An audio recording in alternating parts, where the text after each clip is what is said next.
The corridors of Caligula's palace didn't echo with political debates. They echoed with people begging for mercy. Under his rule, Rome's elite discovered a new category of terror. A terror where fathers were pushed to auction away the purity of their own daughters, and husbands were forced to cheer while their wives were humiliated, as if it were some twisted stage show. This wasn't random insanity. It was intentional, a calculated system where cruelty wasn't an exception. It was the daily routine. All of it logged in, official records listed like any mundane expense of the empire. Every horror had a price tag, an entry number, and a procedure. And through this mechanism, the greatest empire of the ancient world bowed before a machine of organized depravity. To understand how Rome reached that before we dive deeper into this descent, make sure to help this small channel grow. Hit the like button and subscribe so you never miss any of our darker historical explorations. Gassed, Julius Caesar, Germanicus, known to the world as Caligula, because of the little soldier boots he wore as a child, was the adored son of a beloved Roman general. His ascent to power was welcomed like a miracle. People celebrated for a full 100 days. To the crowds, he represented the continuation of a legendary dynasty. Senators finally relaxed after the suffocating paranoia of Emperor Tiberius. Nobody imagined that this charismatic, charming young man would become the mastermind behind the most structured system of moral corruption Rome would ever witness. His early years were a blend of privilege and trauma. He was raised among soldiers revered by the legions who worshipped his father. But he also witnessed the darker side of imperial politics, the suspicious death of Germanicus, likely through poison and the destruction of his own family. His mother, Agrina, the elder, was exiled. His older brothers were executed or locked away. Caligula survived by playing a role, harmless, foolish, Growing up in Tiberius's palace taught him a critical lesson. In Rome, survival depended on deception, and he became a master of pretending. When he first took the throne, everything looked promising. He cut taxes, released political prisoners, put on spectacular public games, improved infrastructure, built aqueducts, repaired major roads, and rewarded the legions. Rome adored him. Women scattered flowers in his path. Children sang songs, praising him. Senators, the same men who would later tremble at hearing his footsteps, fought for moments of his attention. It felt like Rome's golden age had finally arrived after years trapped under Tiberius's fear-driven rule. The difference was astonishing. Where Tiberius isolated himself on Capri, Caligula walked openly among the people, joined public celebrations, and even shared meals with senators. He appeared approachable, generous, and almost divine in his popularity. The people sincerely believed the gods had finally granted them the ideal ruler. Then everything changed. In the autumn of 37, a mysterious illness struck him down. He spent weeks on the brink of death. Court doctors documented fevers hotter than they thought a human could survive, violent convulsions that required multiple men to hold him still, and delirious episodes where he claimed he was speaking directly with Jupiter himself. Rome was paralyzed with fear. Priests sacrificed endlessly to the gods. Some citizens vowed their own lives if it meant saving the emperor, and when he finally opened his eyes, something fundamental inside him was different. The first sign was almost subtle. He commanded that every statue of every god in Rome should have its head replaced with his own likeness. After that, the shift became impossible to ignore. People say a person's body reveals the truth long before their words do. And Caligula's body after that illness told a story of something profoundly disturbing. His eyes, which were once lively and warm, turned hollow and predatory, the pupils unnaturally wide. He developed relentless insomnia, wandering the palace through the night, whispering to statues, speaking to the moon, and responding to unseen enemies. Servants often found him at dawn, naked in the palace gardens, covered in soil, claiming he had been planting Rome's destiny. But what he planted wasn't a future. It was the foundation for his descent into something much darker. It started within his own household with his sisters Drusilla, Julia, Livia, and Agrina.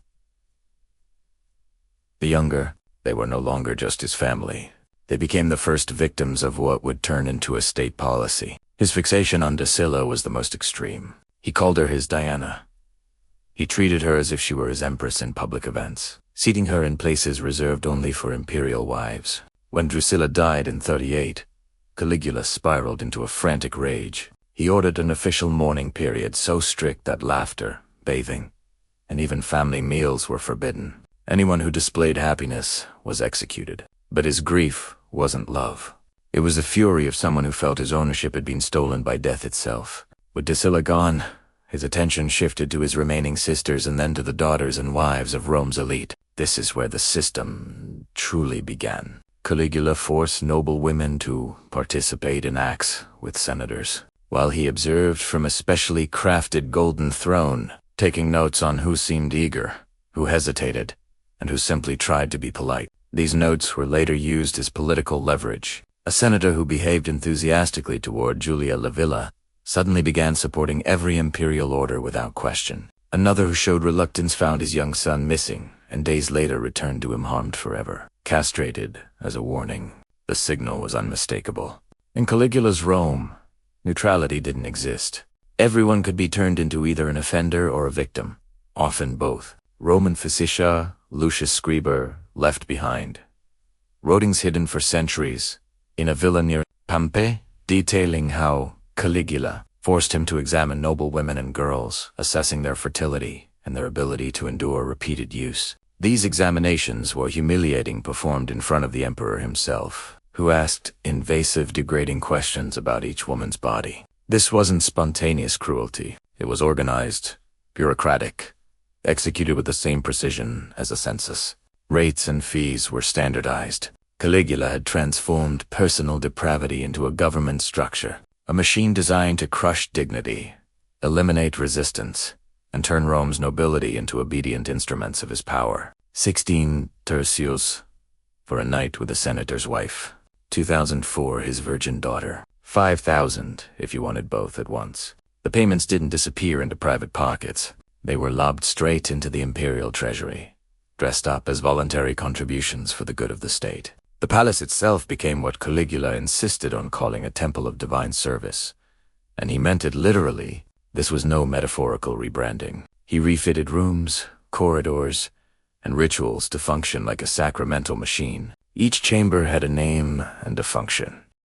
There was the room of Jupiter, a space used for the emperor's ritulant abuses, where he cast himself as a living god and bestowed his favors. There was the chamber of Venus, staged for enforced ceremonies that forced noble matrons into recreations of mythic scenes. There was even a hall associated with Prius, where acts of humiliation were carried out against those the emperor chose. Caligula commissioned lavish fresco to decorate these spaces.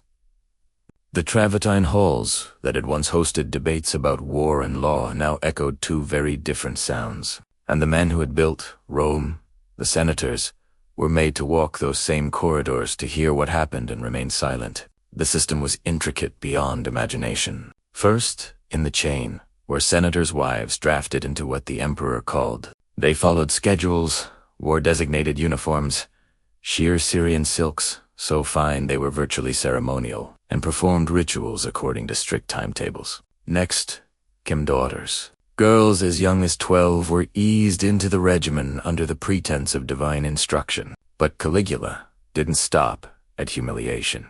A set of secret memos described what amounted to a program of selective breeding. Women judged most fertile were compelled to bear children destined to be raised as imperial dependents. Children separated from their fathers and trained from infancy to serve court needs. Every conception, every birth, every infant death was noted in the ledgers. Many pregnancies ended in desperate attempts to prevent childbirth, a grim statistic recorded by scribes. Men were also not exempt. Caligula ordered the feminization of the sons of patrician houses, dressing them in diahanous tunics, painting their faces with white lead and vermilion, teaching them to move and gesture in ways he found pleasing. These boys were paraded at banquets and auctioned for the night. The emperor's involvement was rarely about desire. It was about domination. Each act, each public violation, was a deliberate political statement. Nothing is sacred that I cannot defile. No tradition is safe from my touch. No family is immune from collapse. Perhaps the most savage innovation was how he enlisted families in their own ruin. Many parents were forced not just to witness, but to collude torchbearers in processions. signatories on contracts consenting to the service of their wives and daughters. The Senate was pressed to pass laws that cloaked abuse with religious legitimacy. One such statute declared the emperor's body sacred, framing any union with him as a form of worship. It was legal architecture built to sanctify the emperor's violations. Caligula discovered a cruelty beyond physical force, coercive complicity. He didn't only attack families from the outside, he turned them into instruments of their own destruction. Senator Cornelius is a case in point. When summoned to hand over his wife Libya, he stood up in the Senate and refused. It was a public act of defiance, brave, but fatal in its consequences. The next morning, Cornelius's 80-year-old son was discovered on the Senate steps, mutilated, alive, and bearing an unmistakable message carved into his flesh. The warning worked. That afternoon, Cornelius delivered Libya to the emperor. Months later, when she conceived by imperial decree, Cornelius was forced to recognize the child as the legitimate heir, abandoning any claims from his other offspring. Humiliation was made law. The Senate voted unanimously that any child of the emperor of whatever origin outranks sons born in lawful marriages. Running this apparatus required an administration that rivaled Rome's civil government. Hidden clerks kept meticulous registers in a sealed archive beneath the Palatine. Each file followed a template: victim's name, age, social rank, physical description, acts performed, duration, degree of apparent cooperation, resulting pregnancies, fees paid, physicians who examined the women, records of injury or illness, midwives present at forced births, guards who escorted them on set schedules, and accountants who tallied revenues. Yes, the emperor charged for these services, and the proceeds flowed into imperial coffers. Hundreds of people became cogs in this machine. There were prosecutors of propriety, caretakers of ritual clothing, official midwives, the scribes who wrote the lists, guards who enforced the time limits, and accountants who balanced the books. The dispersion of responsibility made it easier for individuals to avoid moral ownership. Nobody stood alone as the monster. Everyone could claim they were merely fulfilling a role. Certain nights were ritualized as spectacles. Full moons were prime time. Caligula staged lunar fertility rites in a converted private amphitheater, turning it into a staged pagan temple. He arranged matches with carefully selected participants, gladiators famed for their vigor, Nubian captives brought from the empire's frontiers, even animals on occasion, creatures like trained bears or Maloyan mastiffs, and once a leopard presented as a royal gift. Husbands sat in the galleries in their senatorial tuggers, forced to maintain composure while their wives were degraded below them. The emperor orchestrated every detail like a ringmaster, deciding pairings, numbers, duration, even body positioning, using a gilded baton topped with phallic symbols to indicate his choices. Scribes documented everything: names, events, timings, and notably performative episodes. What played out was less chaos than a theater of dominance, an institution where human suffering was converted into pageantry, and then an entire shadow economy grew up around the palace's needs. Vendors sold ointments and eye washes claimed to ease pain. Clandestine apothecaries supplied abortive patients. Tutors taught young survivors how to mimic compliance. Doctors opened practices focused on repair and reconstruction. Everyone who touched the system charged a fee. Everyone who touched it profited, and that profit is what made it so durable. Greed, lubricated complicity, vanity, fear, ambition, all became incentives to look away, to obey, to participate. The horror was not simply that Caligula could commit atrocities. It was that he engineered a society where atrocity paid. All of Rome became entangled in the crime. Merchants who sold luxurious goods knew exactly where the sudden fortunes of senatorial families came from. Income traced back to payments for silence and participation. Priests offered blessings for unions everyone knew had been forced. Poets penned flowery verses that turned state-sanctioned horrors into mythic glories. The official histories never recorded what the human bodies in the palace lived through, but those bodies told their own stories. Scars formed like a private alphabet of pain. Bellies swelled. The pregnancies. Women tried to hide beneath layered garments. Faces stopped smiling. The facial muscles of joy atrophied from years of disuse. There was Valeria, the daughter of a senator who, after months of ongoing abuse, fell entirely silent. Doctors confirmed her vocal cords worked. She didn't lack the ability to speak. She had simply lost the language to describe what she endured. Her silence spread through the other victims like a contagion. They would not meet her eyes, because in them they saw a reflection of the fate awaiting them. Caligula's obsessions evolved into ritualized cruelties.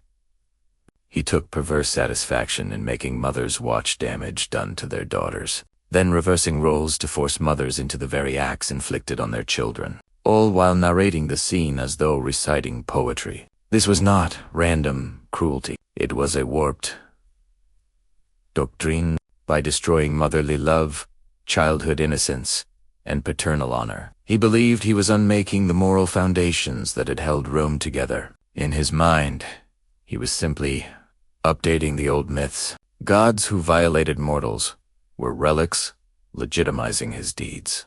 Zeus disguised himself as beasts. Caligula made the same violence bureaucratic. Attempts to resist were desperate and almost always fatal. Some women stole poison from palace gardens or elsewhere and swallowed it before they could be taken. Others disfigured themselves with knives or by burning their faces, hoping to render themselves useless to the system. But imperial physicians were skilled in restoring life and appearance. Many suicides were reversed and returned to the spectacle, often punished with extra public humiliations to deter others. Those deemed spoiled by mutilation were not spared either. Caligula declared that beauty was irrelevant to divine service and sometimes used disfigured victims as part of the spectacle, arguing that ugliness made the ritual more pure. There was, in short, no true escape. Those who tried to flee were hunted down by informants, and the imperial secret police dragged back for exemplary reprisals that often involved their whole family. The imperial archive swelled with entries, thousands upon thousands of records, each more detailed than the last. Every violation had a code, a category, There were forms to be filled, protocols to be followed, hierarchies to be obeyed. The bookkeeping of atrocity became as exacting as the ledgers of taxes and censuses. Caligula sometimes showcased the ledger itself as an instrument of terror. He would read selections aloud in the Senate, selecting names and entries at random, forcing fathers and husbands to hear the clinical descriptions of what had been done to their wives and daughters. Entry 346. Julia, wife of Marcus Antonius. 4 hours. 6 participants. Pregnancy confirmed. Public disgrace was part of the sentence. The emperor was creating collective memory of the trauma, making sure Rome would never forget what absolute power could do. The Taurian Guard, the emperor's elite protectors, were not bystanders. They were embedded in the system, often rewarded with victims after imperial use. Participating in the rituals and guarding the corridors, they became complicit administrators of the emperor's will. One such man was Cassius Soria, a veteran soldier who had been mocked and humiliated by Caligula. The mocking was petty at first, taunts at his voice, orders to perform demeaning tasks, but humiliation piled on humiliation until something in Cheria snapped. It wasn't an awakening of compassion so much as fury at his own debasement. On the night of January 241 CE, a final brutal ceremony was staged. One Caligula, intended as the apex of his public pageantses. Wives of senators were pitted against gladiators in an auction-like competition. Numbers called out like livestock. 20, 30, 40.